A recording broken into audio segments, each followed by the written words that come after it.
لە شاری هەولێر لە ماوەی کەمتر لە 24 سەعات لە دوو ڕووداوی جیا لەسەر ڕاگرتن و پارککردنی ئۆتۆمبیل 2 کەس دەکوژرێتن و 3 کەسی تریش بریندار دەبێت.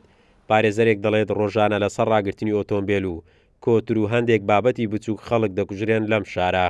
تاوانی کوشتن بە چەک بێتە شتێکی ئاسایی، یعنی وای لێ هاتووە کوشتنی کەس خەڵک لەسەر شتێکی زۆر بەسیت، مەسەرەن پارکردنی سیارە یان مەسەر لەسەر کۆتر یان لەسەر کۆمەڵێک شت کە بێتە شتێک دیاردەیە کە بەردەوام ئێمە گوێبیستی بین و لامان شتێکی نامۆ نەبێ. ئەوەی ئێستا ڕوودەدا لەسەر ئەو شتانەی کە هۆکارانی کە خەڵک دەکوژرێن خەریکە دەبێتە دیاردا.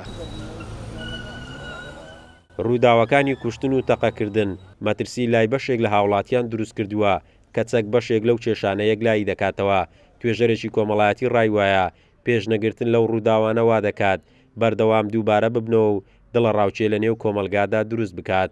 ترسێک لای هاوڵاتی دروست بووە، ئەمە وای کردووە کە تۆ بڕیاری ئەوە بدەیت یان نێ دەرەوە لە ماڵەکەی خۆت یان ناچاربی بە شێوازێک ئۆتۆمبیل لێ بخوڕی و بێ سەر شەقامەکان و بێ بازار کە ئەمەش بەڕاستی ئاسایشی تاک و خێزان دەخاتە مەترسیەوە. پێویستە لایانی بەرپەرز لایانی حکوومەت ئەمانە چارەسەر بکە و چاودێریەکانی چڕتر بکاتەوە لەم بابەتە تاوانباران بە سزای خۆیان بگەن کە ئەمە زەمانی ئەمانەتە بۆ ژیانی خەڵک.